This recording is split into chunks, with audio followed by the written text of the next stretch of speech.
Hello YouTube, and welcome to FFTCG Authority's comprehensive guide on submitting cards to Beckett or PSA grading services.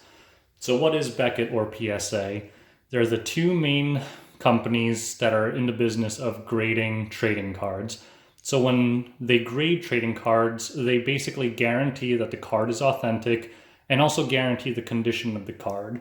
So here I have an example of a BGS 9.5 Cloud A001. So as you can see on the top, Beckett actually assigns subgrades to the card as well. So this is a gem mint, the second highest grade after 10 Pristine. And here you can see that they gave grades of 9.5 for centering, 9.5 for edges, 9.5 for corners, and 9.5 for surface. What those ratings are for are pretty self-explanatory. The only one I don't really like is the centering, is because that's not really your fault. So you can actually have a perfectly maintained card with perfect corners and everything. You put it in the safe as soon as you got it, and it might not get a 10 because it came out of the factory with centering issues. Now, with older things like baseball cards, I think that was more of an issue. But I think with modern cards, that's really not that much of a problem anymore. And I think that's the grade I probably care about least, unless it's a horrible misprint or something. So, is it worth actually having your cards graded? In most cases, no. We're going to go over the form in a little bit, and grading these cards is not cheap. So unless the card actually has some value, there's really no reason to grade it, because why spend $30 grading a card that's worth $1? It really makes no sense, unless you're 100% sure that the cards will go up in value like I do for this one. So this video is going to be two parts. The first part will be the form itself, and then the second part will be how to actually ship your cards. And I'm going to try and clear up some misconceptions that are everywhere on the web about how to ship and package those cards. So this form is actually pretty simple, although a lot of people seem to get tripped up by it. When you download the form online, there's actually 2 pages to it. The back is basically the instructions, and the first is the form you actually submit. And if you have more than 13 cards, you would basically fill out multiple forms and kind of NA the ship to and Beckett use only in all those pages. You can also just call them, and if you do, they'll set up the order for you online, and then they will email you a pre-populated form that has everything except the card. So basically you would tell them where to ship it to, how you'd like it shipped, the insurance, and they'll assign you your account number, your name, and everything. So let's try and fill this form out for just one card, just so you could get a sense of how you would do this. So the ship to part is pretty self-explanatory. They need to know who to ship the cards to when they're done grading them. So I'm just going to write gibberish in here. Blah, blah, blah, blah, blah, blah. Self-explanatory. Ship via is the method of shipping. I always do ground. If you really want it to be fast, you can pay for priority overnight, but ground is usually 3 to 5 days. I think it's not worth the extra cost to get it 4 days sooner, but that's entirely up to you. Keep in mind that every single shipping method they use is shipping confirmation, or signature confirmation rather, so you will have to sign for it on delivery. Some people don't like that, but I definitely do. I certainly want to sign for my cards when they come in, especially considering the cost of this. So let's just check off ground here. And the fees for each shipping method are actually listed right here, so you can kind of get a sense of how much that shipping is going to cost you. As you can see, for ground, it's $20 for 1 to 10 cards. For next day, it's $50. So it's a substantial price difference. Don't fill out the Beckett use only, obviously. I'm going to fill out my name. Excuse my handwriting, I'm just going really fast. Now, if you've graded with them before, you'll have an account number you can fill out. Otherwise, just leave it blank and they'll assign you one, or call in and then they'll send you one with that populated. Now then, we have this checkbox here. Basically, these don't really matter that much. You could check it off if you only want the cards to be authenticated. Pretty much that part is not that important. You can kind of ignore it. Now this is the key part, the grading options and turnaround. So you can see that right now there's a 2, 5, 20 day and a non-guaranteed turnaround time. I would recommend the 20-day one unless you really don't care about these cards. Currently, if you pick the non-guaranteed one, Beckett has a huge backlog and it may take you anywhere from 5 to 10 months to get your cards back. Obviously, it is a little cheaper, but I'd rather pay the extra to actually see my cards within the next year. So I'm going to do the 20-day 1 to 50 card submission. If you have a promo code, you write it here. I usually don't use that because the monthly promos have not been too good lately.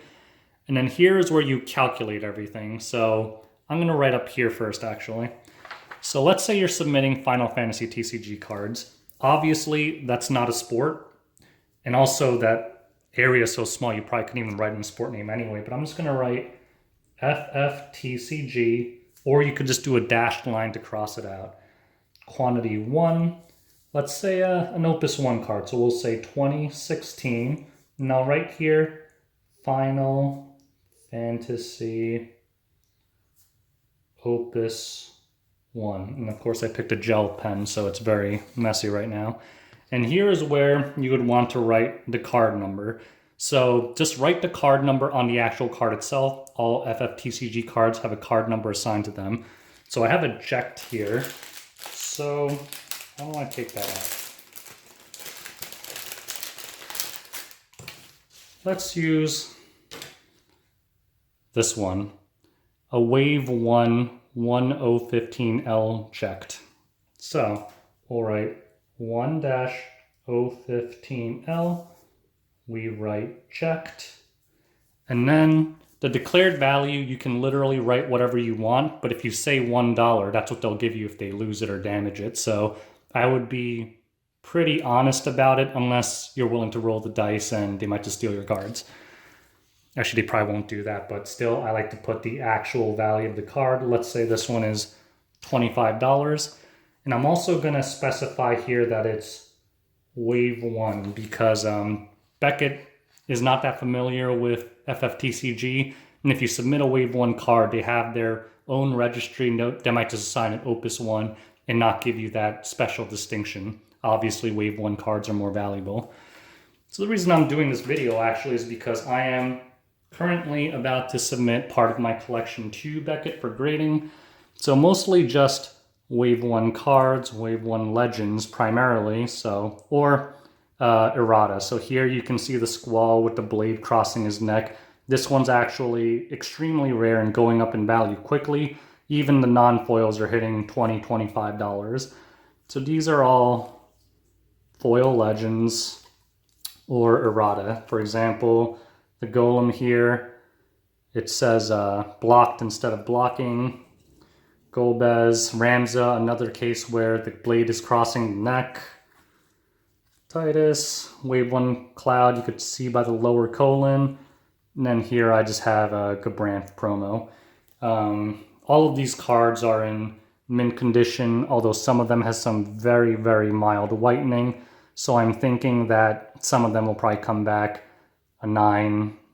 Most of them will probably be 9.5. The worst one I imagine will probably get an 8 or an 8.5. But realistically, I'm thinking all of these will be 9 or better. So basically go through all your cards and write them down in order. So I'm just going to pretend I filled 10 out. So here at the bottom is where you calculate what you're going to pay BGS. So let's say I have 10 cards. I picked a 20-day turnaround, so it's $20 per card. It says to multiply, so that's $200. We don't do autographs. It's not oversized. Return insurance. So here we have to look at the table again.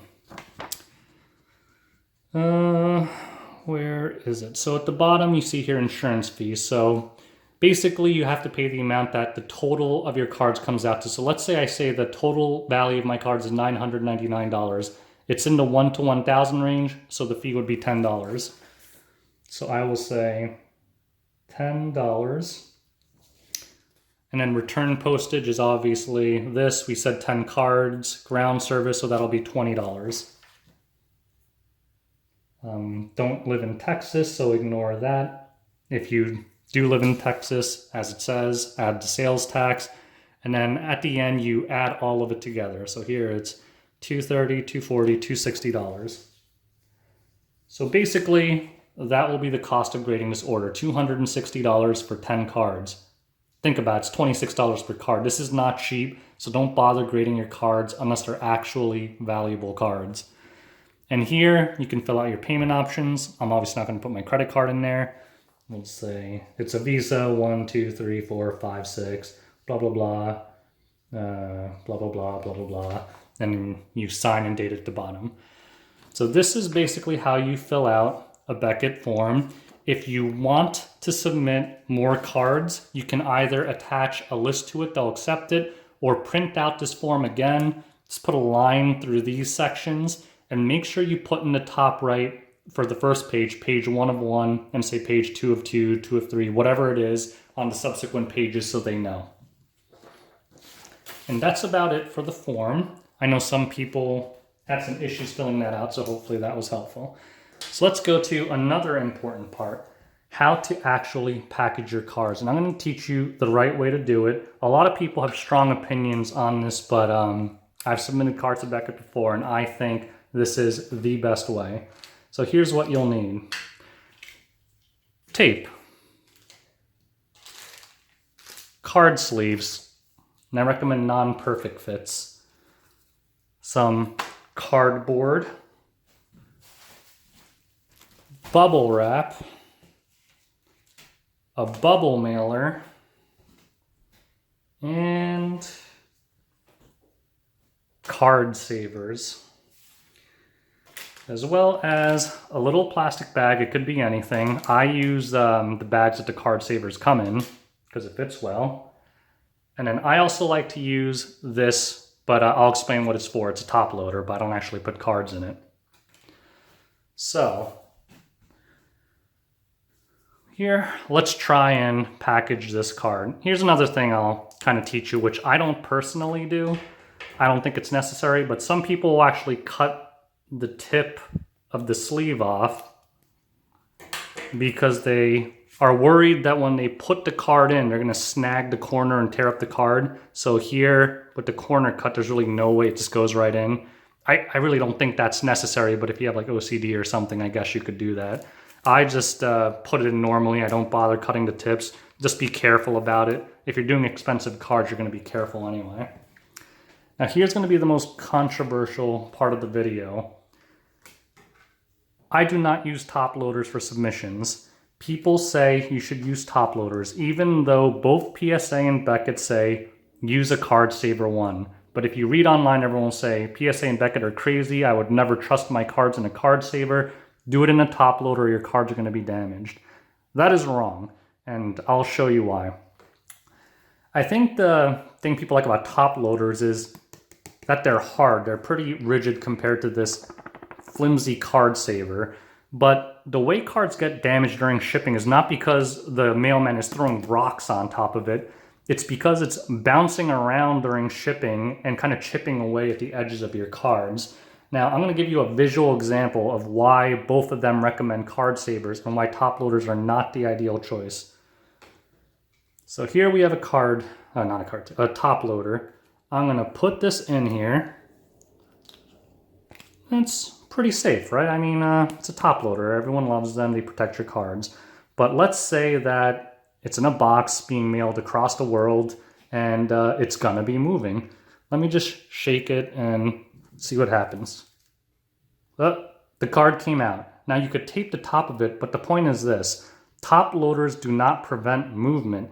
Even if it doesn't come out, you can kind of shake it inside the thing. Like here, it's all the way to the left. Here, it's all the way to the right. Because as this thing moved, the card in it shifted. Now, let's look at the card saver. And the right way to put it into card saver is kind of put your index finger like there and kind of push it in so you don't actually nick the corners because these are actually pretty tight. But now you have a card, nice fresh card saver, and let's do that same thing. So I'm not cheating, I'm not gonna hold anything, I'm just gonna hold the sides. No movement. Let's try to shake it down, see if it moves to the bottom edge. No movement. No movement. The point of the card saver is that it keeps the card in place. You use something else to protect against blunt trauma, which is why they recommend the cardboard. So that is why they recommend card savers and not top loaders. I'm sure if you put it in a top loader, 9 out of 10 times it'll still be fine, and that's why people insist on using it. But I guarantee you that your cards will be safe if you use this, as long as you use additional packaging around it. So that takes the card sleeves and the card saver out of the equation. You're done with those there. So here's what I do with my submissions. So this is my actual submission to BGS. What I do is put it in a bag to add an additional layer of protection, make sure the card savers don't shift at all. And what I'll do is I'll get a stack of these card savers with my cards actually in them, and then I'll put a top loader on the back and a top loader on the front. So the cards don't actually go in them, but the extra rigidity of the top loader will help protect your cards. Then I put the whole thing in the bag to kind of help protect against moisture, additional trauma, like so. And then I will close that bag as tightly as you can so there's no movement. And then what I'll do is I really don't want movement, and you could see there's some space to the left there. So I'll use the tape. We're going to use a lot of tape here. And I'll fold down this corner and I'll tape that as well.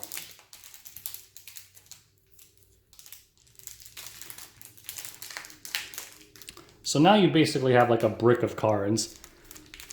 But for additional protection, I'll take the cardboard, I'll put a piece of cardboard behind it, I'll put a piece of cardboard in front of it. So this is what's going to protect against blunt force trauma. And I'll take a long piece of tape. And again, try and do everything as tight as you can. So there, I'll push to make sure the cards aren't moving.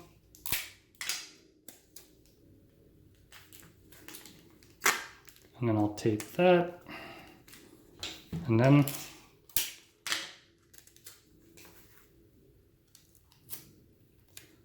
tape the top.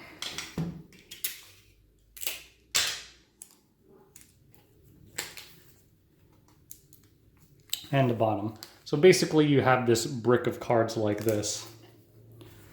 Now, to make sure that you're even more protected, always use bubble wrap. Now this may sound excessive, but I just showed you how expensive it is to actually grade these cards. I never understand why people are willing to spend $300, $400, $500 to grade cards, but they're not willing to spend $20 on shipping materials. It's worth it in the end, because the worst thing that could happen is you spend all this money to grade your cards and they come back destroyed. So you use this bubble wrap and just wrap it up nicely. I'm trying to center it more. Take your tape. I guess I already put tape on this one. And as always, just make sure that everything is really tight. The enemy here is movement. You're trying to make sure that your cards move as little as humanly possible during shipping. And I guarantee you that if you follow this, your cards will get there safely.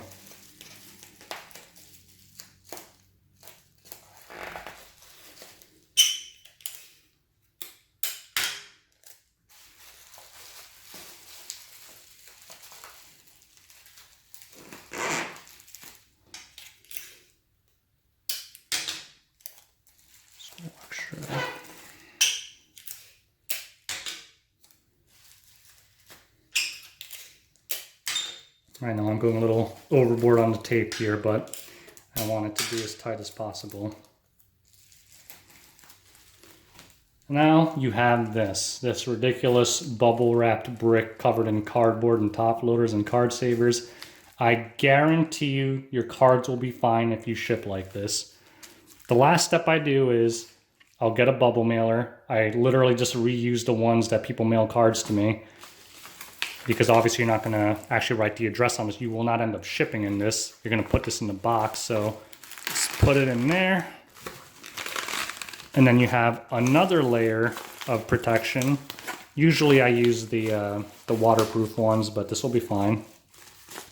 And what you do is you take this to your nearest USPS, FedEx, whatever, and basically you buy a box, a small box, you fill it with bubbles or packing peanuts or whatever, and you put this in the middle of it along with your form. You could fold it up if you need to.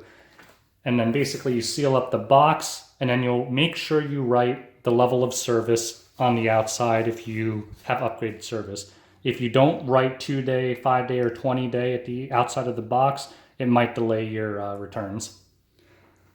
And also, don't forget to pay for tracking, signature confirmation when you actually ship it to them. None of the form covers that. That all comes out of your pocket. So the cost is actually greater than what I wrote on the form because you have to pay to ship it to them as well. Now, that is pretty much it. If you want, sometimes I'll put these little stickers on it to kind of, let the mailman know to be careful with your package. But realistically, if you packed it like this, nothing will ever happen to your cards. It'll get there safely. Just make sure you pay for the signature confirmation so some wacko doesn't steal your package and claim it was delivered. And that's pretty much it. If you have any questions, leave it in the comments below or visit my website, fftcgauthority.com, and have a wonderful day.